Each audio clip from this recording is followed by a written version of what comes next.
Welcome to STEM's webinar. Today's webinar is to do with personnel training record management. So I'm going to take you through everything from setting up courses to adding training records to running reports. It will be quite a quick run through, to be honest, due to the amount that has to be covered. Is to begin with, we should go to the course register. Okay, so course register is here, and this is where you set up your courses so that you're able to record training that has been completed. There is another process that we will look at later where you can create classes where you have bulk personnel that have completed, for example, a first aid course or your induction, and you're wanting to record that, and you can future date that or post date that to record that information. All right, so creating a course is very straightforward.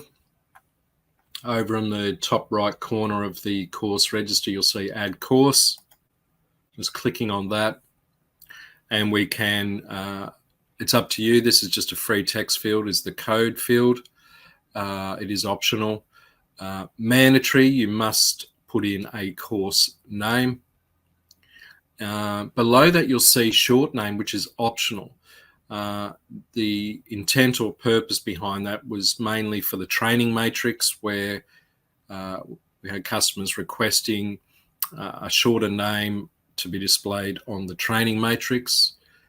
So keep that in mind. If you leave short name blank, it will display the longer name on the training matrix.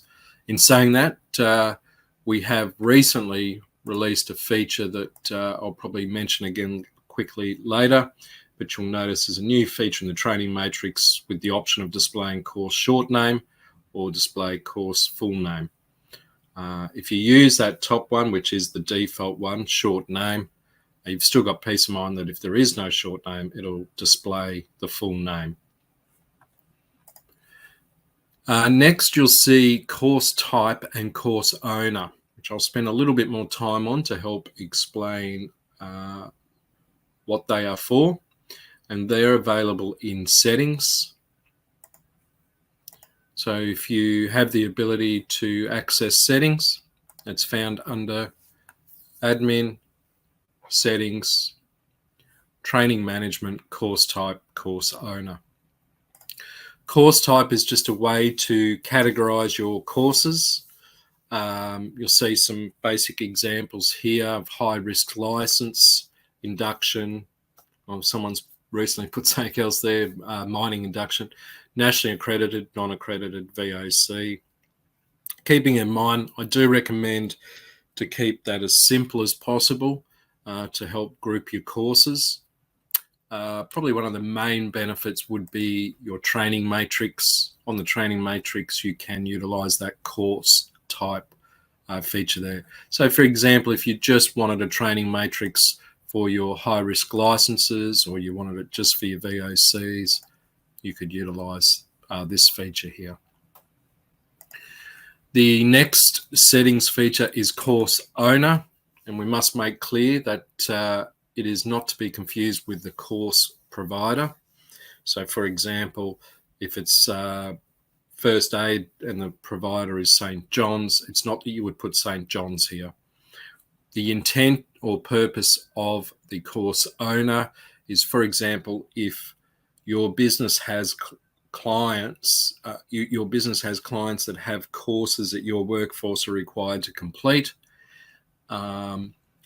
you could assign those courses to that client. And we give some basic examples here where we've got BHP, Rio Tinto, and then every other course that's not a client-specific course, we would assign to the company name. Regardless of who provides it, it's just something us as a business need to track. So that's the intent of this feature. We have seen it used for other things, and there's no worries about that. But if you're in a situation where, for example, on the training matrix, say in this example that BHP called to say we need a training matrix of your workforce and only display our courses, then I could tick that, and with confidence when I generate the matrix, I would only see BHP courses that our workforce have completed, or hopefully completed. All right, so that's the only settings there for training management. We'll come back to settings later on to do with another part of training, which is to do with driver's licenses. That just quickly is found there. And this is where you can set up your driver's licenses. Okay, so with back to the course, so just keep that in mind. That's what this is meant for. So you select the course type, that is optional, but course owner is mandatory. The next one, duration. You don't have to use this, but there is particularly one benefit. We do have reports, one in particular, that displays the hours spent on training. So if you do put something in, say if the course was 2 days, then put in 16 hours. And those, well, I should say there is one report at the moment, which is the training hours report that will display, and you can run date ranges and so on. So if you wanted to look at hours spent last month on training, you could do that. And the completed training report, while not currently able to do it, I've just got to see for myself today that there will be a new column added to also display training hours in the completed training report in our next STEMS update release. Expiration.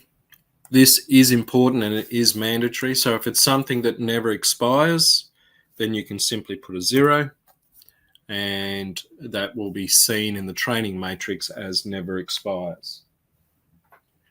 If it's something that has to be renewed every 2 years, then of course put in 24 months.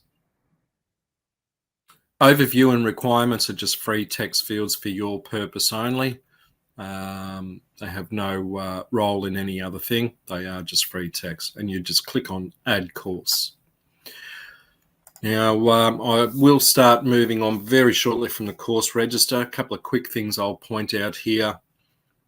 Keep in mind, if you right click, I think in this case, I've got a couple of more columns I could display, or one more, requirements, but that is the free text field.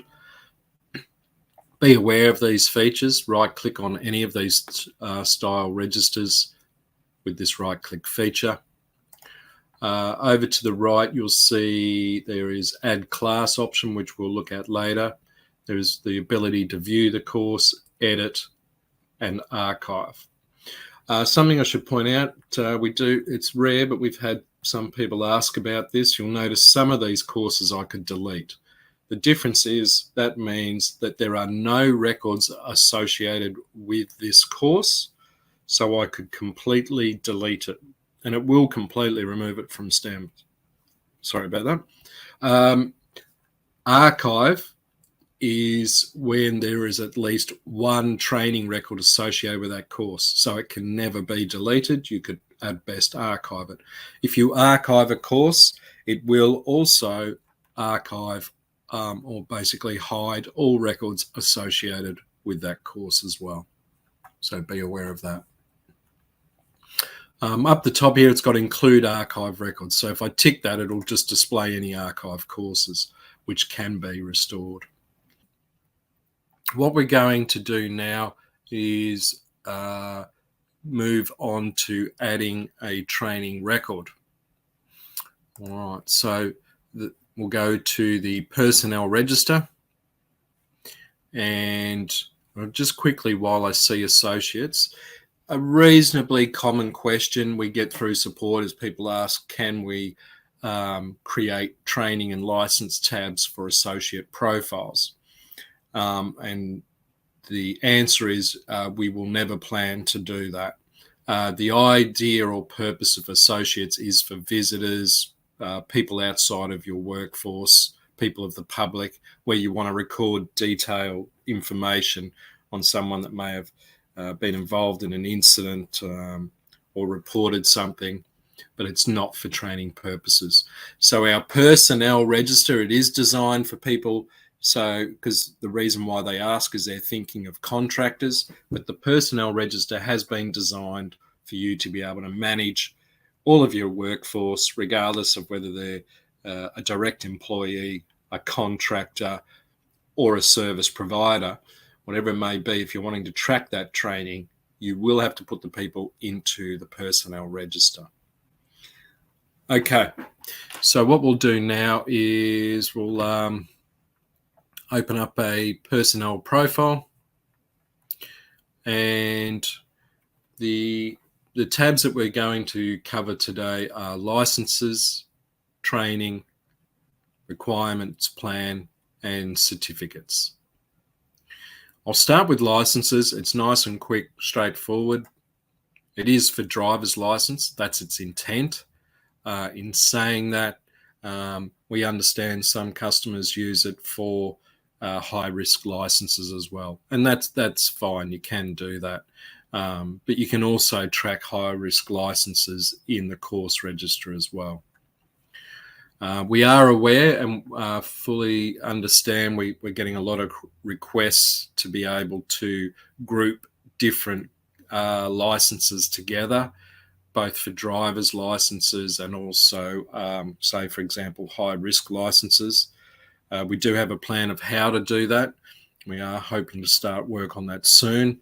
We're just resources are heavily focused on a lot of safety management stuff at the moment with events and so forth, but we know we need to address this. And what I'm referring to, for those that at the moment may not know what I'm talking about, that, for example, if I go back into settings, you'll see driver's license. We do have requests where people want to be able to say that if this person has HR, we want it automatically identified that they have C class and so forth. But at the moment, we can only recommend that you would, while it's frustrating, the only other way to do that would be to create another, for example, license class and do something like that. All right, and you can create that. That's the best we could offer at the moment as a suggestion to deal with that sort of scenario. To add license information, click on Add New License. Put in the license number here, select the type, put in the expiry date. You can put in a comment if you want to, and even attach a copy of the driver's license as well. And that's it. It's ready to go. Actually, I should just quickly put one in.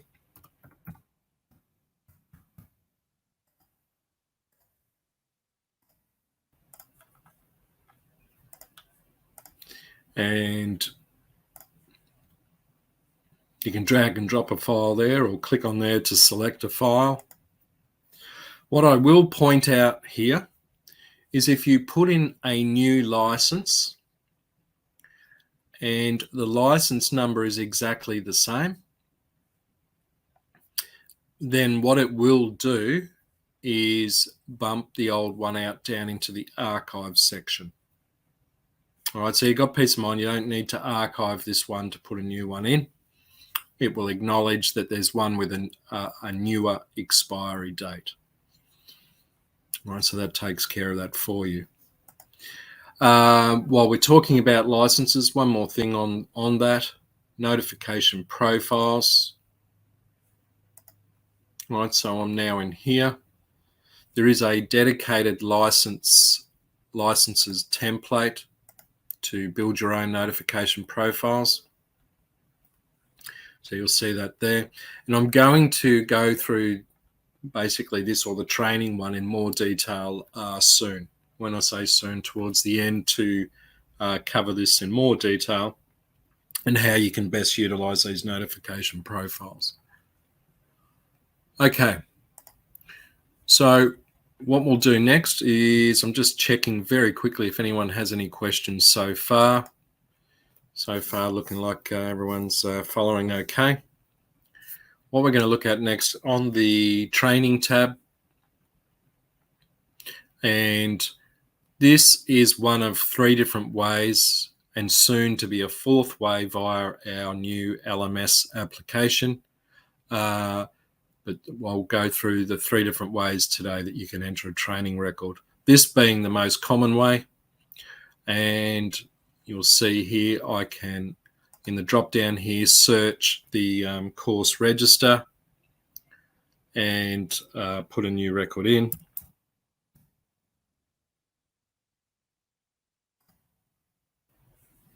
And I've got the option to put in a completion date or expiry date. I do recommend, as a general rule, if you know the completion date, put that in, but it is a preference thing. The main idea behind that expiry date was where customers did not have the completion date information. All right, so I put this in, put in the date, drag and drop. I can attach a file as evidence of that record and click on save.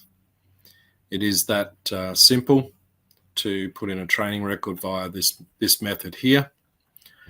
Take note, you'll see here by default it filters by active and booked. So this is to do with the class process that we're seeing here, and I will cover that. What I'm going to do next is I'm going to put in, or I might actually use the same record that I've just put in, this one here, Site Induction BHP. You'll see there's some options here I have available. I can archive the record. It lets me know that it's required by a role or by an organization profile. If I didn't attach a file at the time, I can upload a file later on. And here I can click on edit. Now, edit is for where you've selected the wrong course or entered the wrong date. And what I'm going to do here deliberately is change the date. I am going to deliberately make this an expired course. Just put in, and you'd put in a reason why. And I do stress that it is worth putting good information into the comment because it is recorded as a log, and it may help the next person that is trying to understand why the record was changed. I'm just saying incorrect date was fixed or corrected. You'll notice now that I've done this for to show you something else, a new feature, not a new feature, but another feature. I've deliberately made this expired, but is active. Keeping in mind, even when it's expired, if the record is active, it's still available through notifications, reports, and on the training matrix. It's seen as an active or required course completion. Now, there is the archive feature. With the archive feature, that its purpose is only for incorrect entries, and in fact the pop-up lets you know what this is for. So we strongly recommend, if you're putting in new records to replace ones that have expired or are expiring, there is no need to archive a record. Again, archive is only for incorrect entries. So what I'm going to show you now is when I go to put a new record in. So we imagine this person has just renewed the site induction. And when I do this, it's going to bump this older record out. It recognizes it as the same course, and it's going to replace it with the new record. So I click on save, and you'll see that the expired one is gone and the new record is in. Now, the good thing is it doesn't just update that old record. It actually bumps it out and hides it. In this drop down here, training record activity status, if I was to select inactive, which is what's happened, it's made it inactive. we will see there's that original record that's been bumped out, but it's now been made inactive. Okay, so there's just a few more features. I won't try and cover absolutely everything, but you'll see there up the top, this was a recent feature added: display course name, display course short name, and display course code. If you select, this has been implemented because there's been quite a few requests how people want to search courses in this drop down, and also how they want to display those courses. So if you change this, so if I switch this over to short name, then this drop down here will display short names if there are. If there's no short name, it will of course display the full name, and it will also do the same here in the course name column. If I log out and come back in, whatever I've selected here, by default, I should say, this has set my default display. All right, so be aware of that, just in case you are wanting that capability. That's where you can do that now. All right, I'm just going to have another quick check for any questions, see if there's any questions so far on what we've covered on there, because I'm going to move on from this tab now. All right, there is a second way that we can add records, and that is through the certificates tab. Now, the reason why, it could be arguable, why do we need this if we can upload files on the training tab? We do have customers that just want to upload files but not attach them to any training records. So it does give you that capability. But you just click on upload files, and I can drag and drop, and you can drag and drop multiple roles in here. So if you had 6 files to upload, you could drop all 6 in there. And on here, once those files are uploaded, they'll all display here. And then you've got these options. So, and first option being you do not have to assign it to any record at all. But from here, you can assign to an existing record on the training tab, which is this column here. And secondly, I could create a new record. I could do that in this column here. So just be aware of that. This is this column here to attach to an existing record that is on the training tab. And this one here is to create a new record. So very handy if you had someone new starting up and they had, say 6, 10, whatever certificates and current records that you wanted to create, then you could upload all of those here at once and then go through this process of creating those new records, for example. I'm just going to unlink this feature here. What I'm doing is unlinking the file from the training record, just to help illustrate how this works. I should say, by the way, I'll take the opportunity as a side point. We do have another feature coming out very soon where you can rename the files here. Now, we know a lot of people will be looking forward to that. These will be soon be able to be renamed without having to download and re-upload.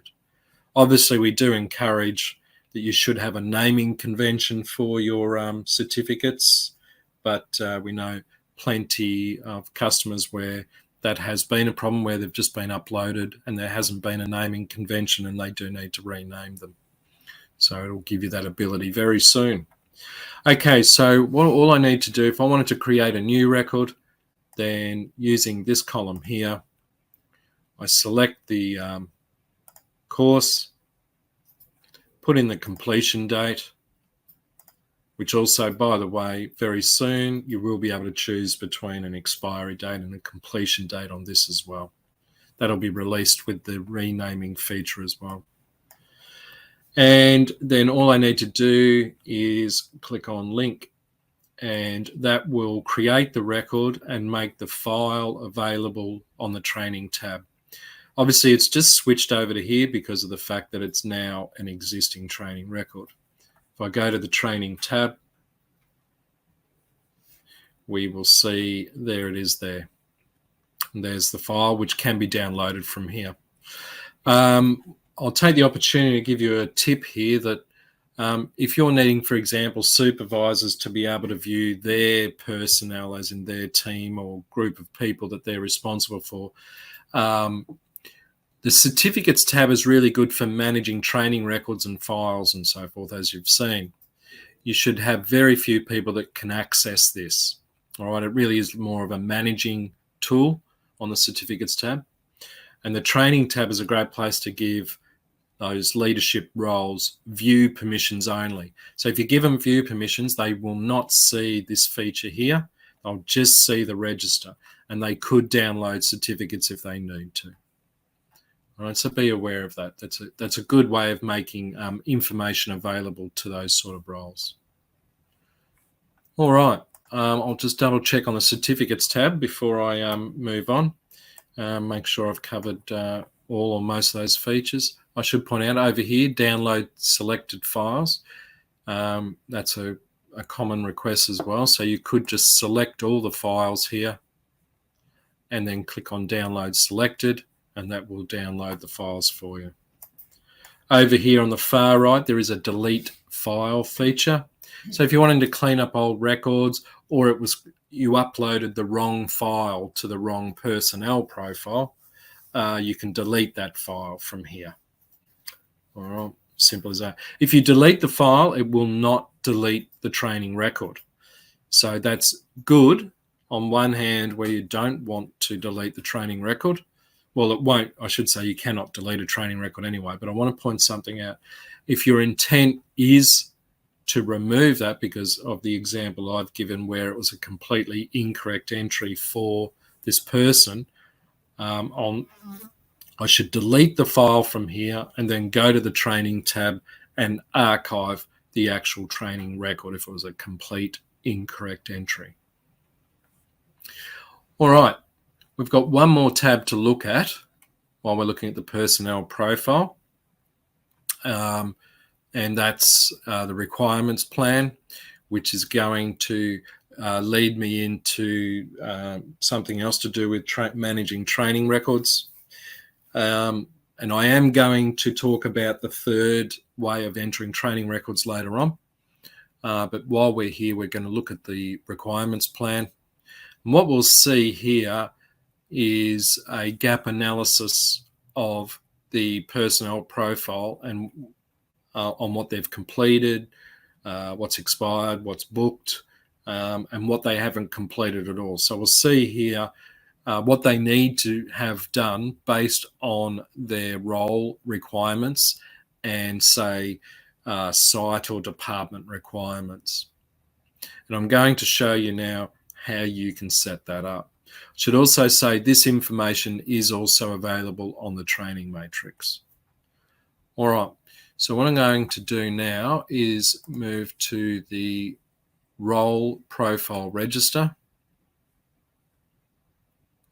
And this is where you can set up your roles. While roles are not mandatory to assign to personnel, it's quite popular to be able to have this capability.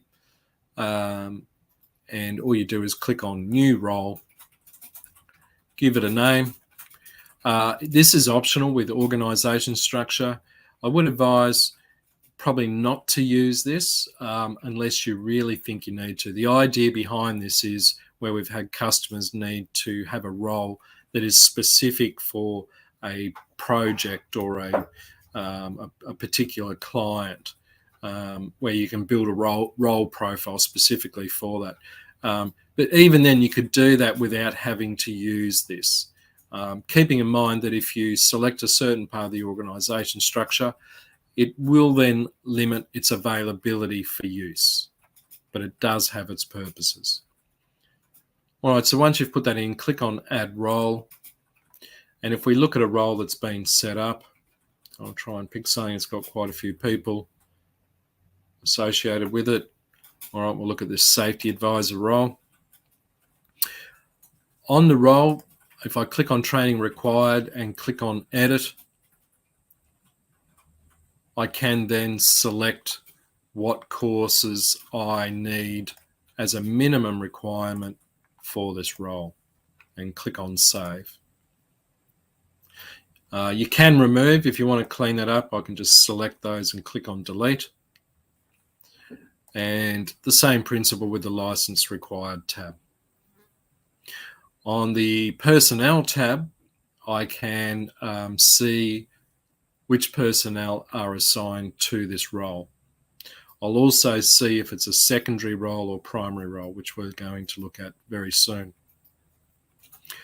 The idea behind being able to remove personnel from the role, so keep that in mind, you're not removing personnel, you are just removing them from the role. We introduced that feature some months ago due to some issues that were coming up where people were archiving roles and things like that, where the data was getting quite messy. So some things we've done to address that is giving this feature here to remove people from a role. There are other ways of doing it, but this is probably the best way to go about it. And you'll notice on the General tab that I can archive a role, but you'll notice here it's letting me know I can't archive this role because of the fact that there are personnel associated with it. So keep that in mind. You'd have to remove all personnel from this role before you could archive it. Okay, there is another feature. I'll just change this to view mode. A common question we have is someone may have spent a lot of time building up all the courses that are required and some licenses required for a role, and they've got another role they need to create that is very similar with some minor changes. Then you can use this copy role feature, and what it will do is copy the requirements you've set up on one or both of these tabs, and then you just give that role a new name. Okay, next we're going to look, there is a role matrix, so you get to see the end result of that. All right, so this is the role matrix, and I click on Generate Matrix, and there it is there, blue being licenses and green being courses. And it can be up the top right, you'll see I can export that to Excel. All right, now what I'm going to do next, while we're talking about roles still, a couple of things I need to show on that. If we go back into the personnel profile, well, first of all, over on the left here, you'll see we can filter by primary roles. We've got another new feature coming on that as well to do with secondary roles and so forth to filter by, and multiple selection as well. But for now, keep that in mind, you've got that filter there.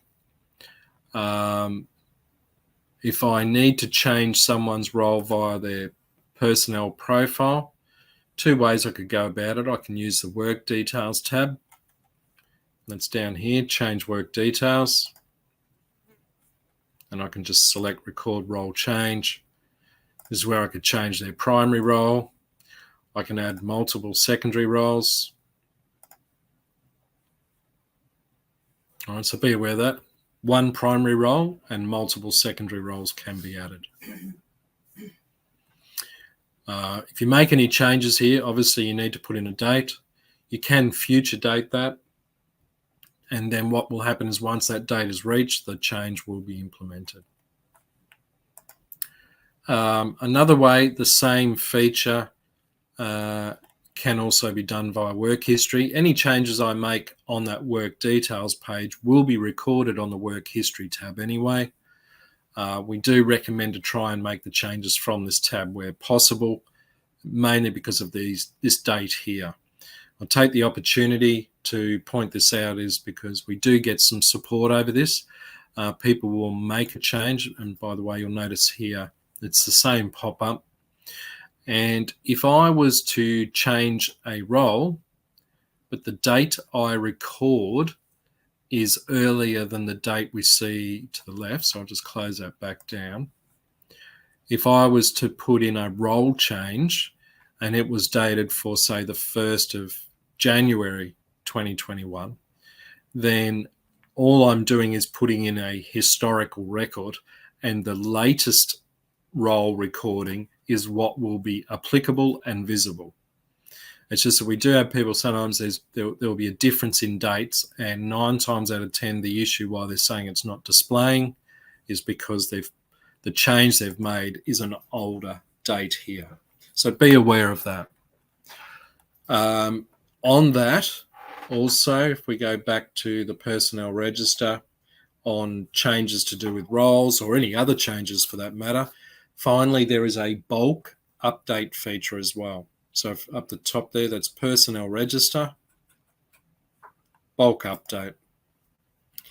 I could use the filters over here to look for a group of people based on their organisation structure or their role, for example. Select those personnel. They'll display down here. Down the bottom of the filter, you'll see this update work history. I click on that and we're going to see the same pop up. All right, so that's just an easy way if you want to shift a group of people from one organisation structure item to another. So they're changing projects, for example, or sites, or you want to bulk change a group of people from one role to another. It can all be done here. And you can make multiple changes. So if I wanted to change their status, their org structure and their role, I could make all those changes at the same time. Keeping in mind the date you put here will be applicable to all, and the reason this entry here, which is optional, that will be recorded on all of those people that you've changed as well. Okay, so I'm going to have a quick breather and have a sip of my coffee. And also I'm just quickly checking if anyone wants to take this opportunity for any questions you may have. I'll just keep an eye out for that.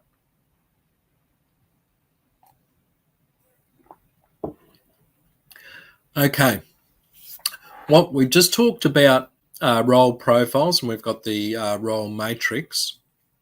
There is another subject we need to address, of course, that's pretty much in relationship to that, and that's to do with if you wanted to set minimum requirements for the whole business or a department or a client, a site, whatever it may be, then you would use the organisation profile register. So if you recall, if I go back to the personnel profile, remember the requirements plan tab, we can see here everything that's based on their role, but you'll also notice there's some requirements here based on what part of the business within the org structure that that person has been assigned to. And that is from the organisation profile register. To utilise this, for admin users in your organisation structure, any items you've created, whether you put it in, you'd have to put it in the tree to take full advantage of the feature I'm about to point out. But creating that item in there, you then search for it. You only have to do this once, by the way, to create it. Just select that organisation item, click on Create New. While there's other features here today, I'm just going to quickly click on Update to create that. I'm not going to get into the other features here today. Close that out. And I can then look for that item. So there it is there. No, it wasn't, sorry. It was this one here. And when I open that organisation item, I could then set up minimum requirements for it. So all I need to do is go to the training profile tab, click on Edit, Available Courses, and I'm going to search for, say, the induction that's applicable to that project. I'm going to use this to help filter for it. I could just put in keywords to search for it. And I'll select that site induction and click on Assign Selected Courses. Close that out, and there it is. What I've just done there, rather than put it on everyone's role that might be working on that site, by putting it there, what it's doing So if I open up the organization structure, all right, so I've gone into here now. By doing what I just did, hopefully I'll find it now after all that.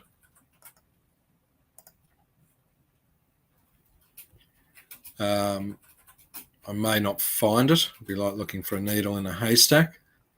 There it is there. But I'll try and illustrate it this way. By putting, say if I put the induction on this site here, Brisbane, then that will automatically apply to any personnel that are assigned here or any child items underneath that. The best way to think about this too, for example, your general induction, if you wanted to set that up to be seen as a minimum requirement for all of your workforce, then you would put them at the top of your organization structure. And what happens is that will automatically be seen as applicable across the whole business as a minimum requirement. All right, so I'll just repeat that. Where that is organization profile register. And you just, with the, going back to here, if the organization profile hasn't already been created, obviously have a search for it first. If it's not there, this will search all the organization items that do not have a profile created for them yet and click on Create New. Click on Update in that pop-up and it will leave it here for you ready to use. And you can click on there, open the item, go to the Training Profile tab and click on Edit.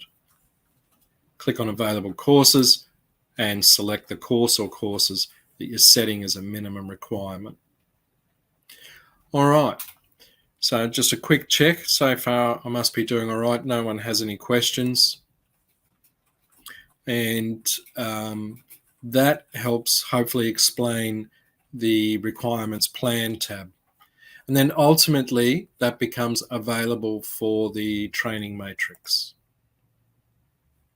So in the training matrix, to see that information, what I can do is in the display options, I recommend unticking courses and licenses for what I'm about to do. And I'm going to tick role profile requirements and organization profile requirements. There is another one called custom requirements because on the requirements plan tab of the personnel profile, you can add other custom courses and licenses. Today, I'm just going to focus on these two here, role and organization profile requirements. And then click on Generate Matrix, and I will get a gap analysis based on that. I say that I've just realized there's something that I need to clear here from a previous time. I'll try that again.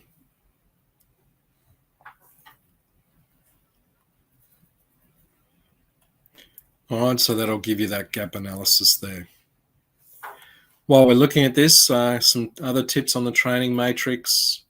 Obviously, you see here, this is where the roles are, and by default, they're all selected. Here is where you can filter what part of your business you want to run that training matrix on.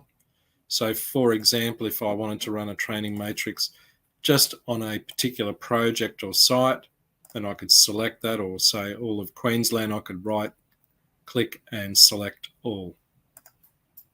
Click on OK, and if I generate the matrix, it will only display personnel in that part of the business. We've talked about course owner and course type. You'll see their personnel status. We recently added in personnel status categories to be available as well.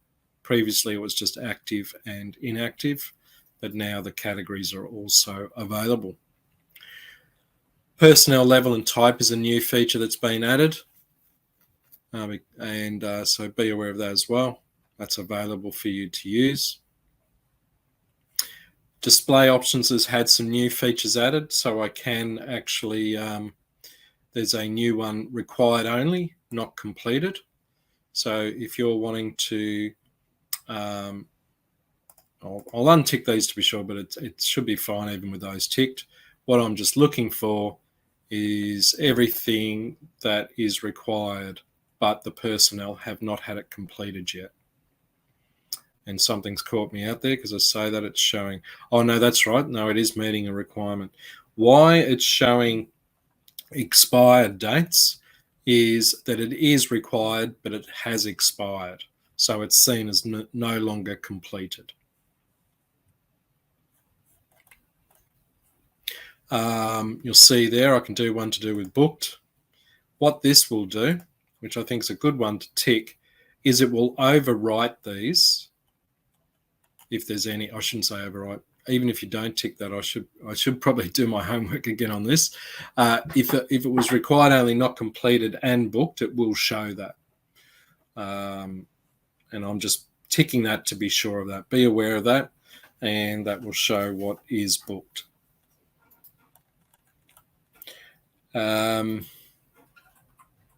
Okay, so that's pretty much the new features in a display options. Pretty much all the feature.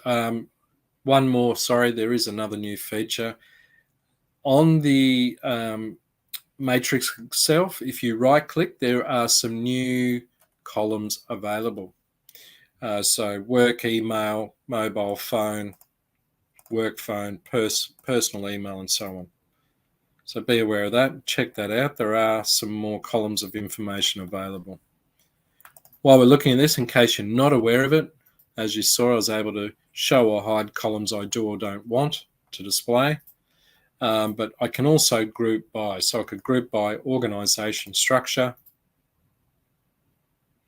And then I could further group, say, by their primary role. So you can multiple group.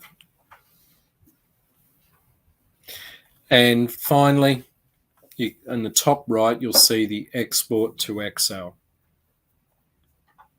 And even if you've got multiple pages, because some may see if this had been paged, my apologies with the dog here, but I'm having to nurse her at the moment inside. Very hot outside.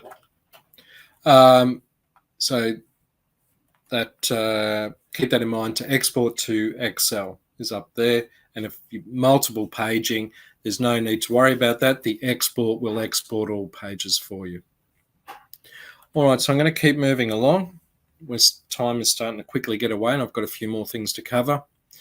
There's a quick point I do want to make, even though it's not technically directly with training management, but bulk file download, because quite often a lot of people are not aware of this feature. That's here, bulk file download. And this gives me the ability to, if I wanted to export out files. By the way, it is literally just for files. And it would help. This is where it becomes important that you have had a good naming convention for your files. And if I tick courses and licenses, so I'll just increase the size of that. I could filter personnel by organization structure if I want to. But basically I select the personnel, and be aware of this feature, only download files related to current active valid records. So by default that is ticked. And over here I could even specify, over on the far right, I could specify what courses I'm actually wanting to, files I'm wanting into what, in relation to what courses. And I can select them. And same with licenses. Now, once I click on download files, what it will do is create a folder for each personnel profile.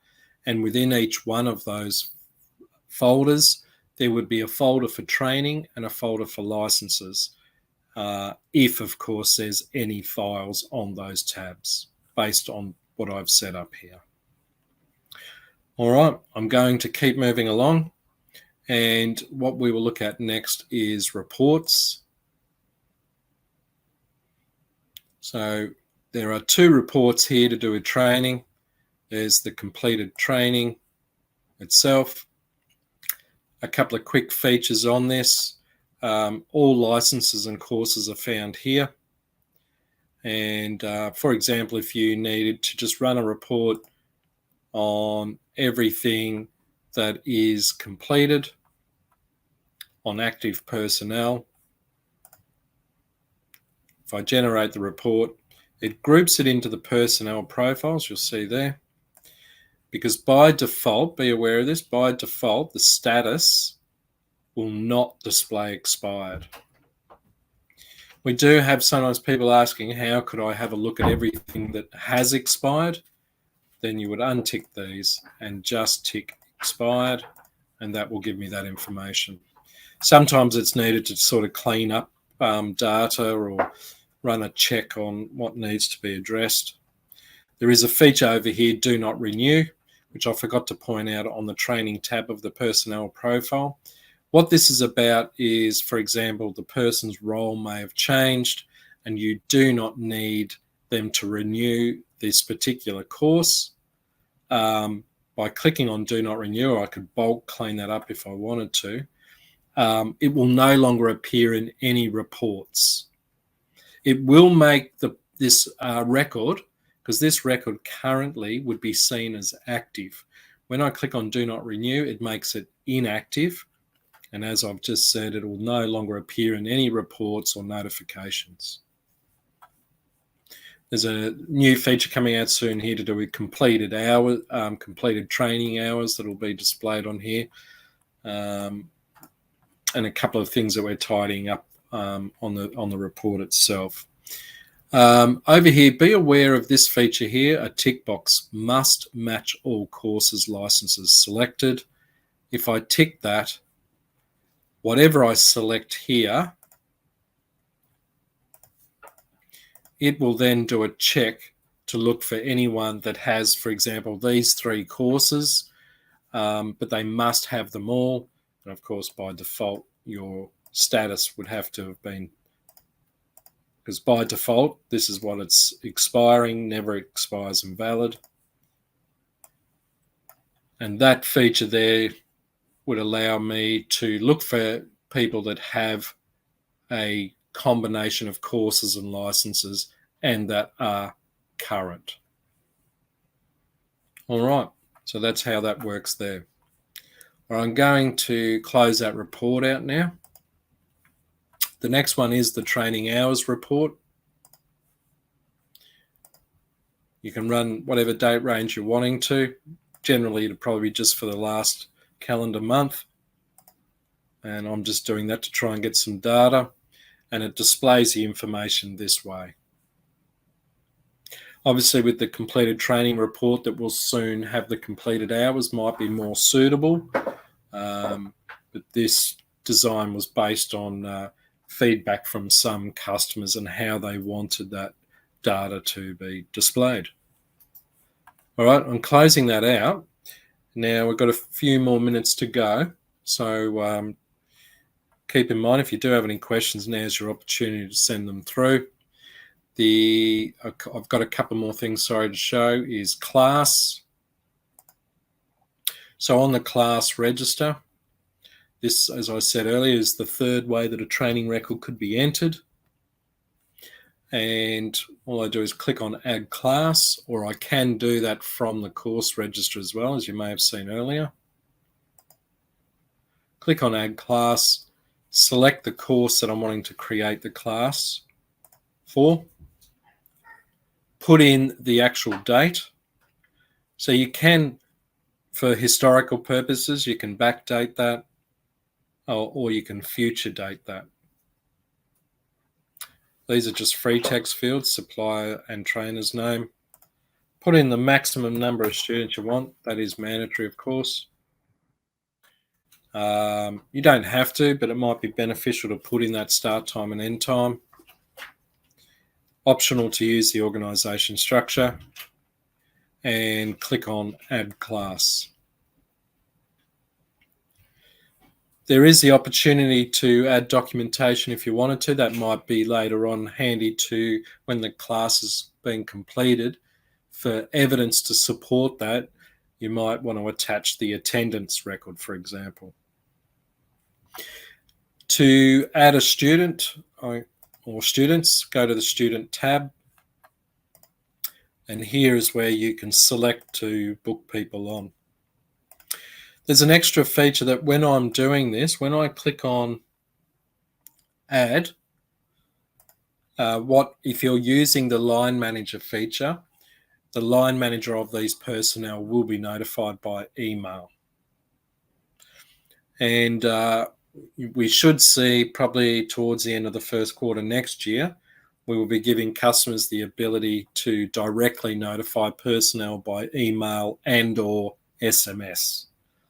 All right, so keep an eye out for that feature as well. But currently, the most it'll do is notify their line manager when they're booked and when it's completed. All right, there's another way to filter for personnel, which is using the organisation structure. And ultimately, once that class is completed, click on Close Class. You'll notice it still will bring up the date that I've set that the class was booked for. Obviously, I'm going to have to put that for today's date now, or else it won't let me do that. And it gives me the ability to say, all right, well, this person here, maybe they called in sick. And this will get recorded on their training tab. There is a drop down. I'll do my best to be quick here because of time. On their training tab, I forgot to point out, you'll see there is not completed. And what that does is show the end result of what I'm doing here. So Peter Hall would have a record of not completed or incomplete because of what I'm about to do. You can attach certificates here or whatever files of evidence to each individual and click on Close Class. And that's it. That's the third way of entering a training record, and that would have done it in bulk. Now, I know I've pretty much reached the end of our time, but if you're interested, we have one more thing to show, and that is to do with what I was talking about earlier. I promised to look at notification profiles, which is an important feature because this is how you're going to get reminded about training, as in courses or licenses that need to be renewed. So here in this drop-down, we'll use the training as an example. Both training and license templates look exactly the same, and you can create multiple notification profiles from these templates. Notification profile name, and that will appear in the subject of the email. And I've got quite a lot of options here. I can have required only, not completed. That's a common question. How can I get a report on that? So keep that in mind. You could create a dedicated notification profile just for that. Or if you use this include required, not completed, it's referring to this feature here, but I want everything to be in the same email report. I could do that. And I'm going to select all course types. On the organization structure here, I'm going to select all of the business. So I just right click and select all. But keep this in mind, this is handy if you wanted to set up separate notifications for different supervisors or managers or training administrators to receive reports just for their part of the business. This is how you could utilize or how you could achieve that. Prior notice. So if I wanted to get prior notice of all courses that are expiring within 6 weeks' time or less, then I could put 6 weeks here and I tick what day or days of the week I want that email report. Now, in this situation, I'm potentially going to get 3 different registers in my one email. One will be for all courses expiring. Another one will show everything that has expired. And thirdly, anything that is required that hasn't been completed. And in that email, it will give you all the information you need. I'm going to talk very briefly on that, and then I am finished. Over here is where you select the users that you want to receive this report. This here, organization structures, keep in mind, this selects users based on their organization structure. So this is just an optional feature, and I would say you would probably never need to use this, but it is there where we have customers that want to select a group of users based on organization structure. So keep that in mind.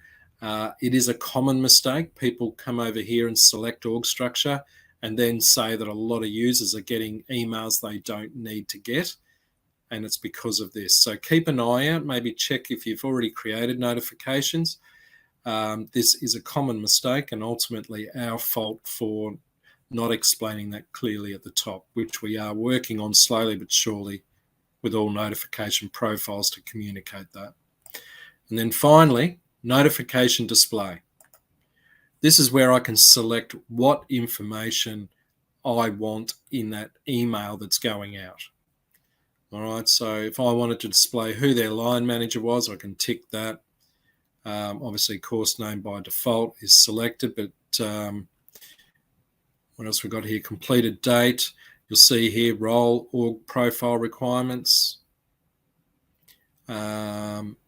This one here, just so you understand, what that's saying is it'll show whether it's a role requirement or an organization profile requirement. If I tick this, it shows which role or which organization profile it is that requires it.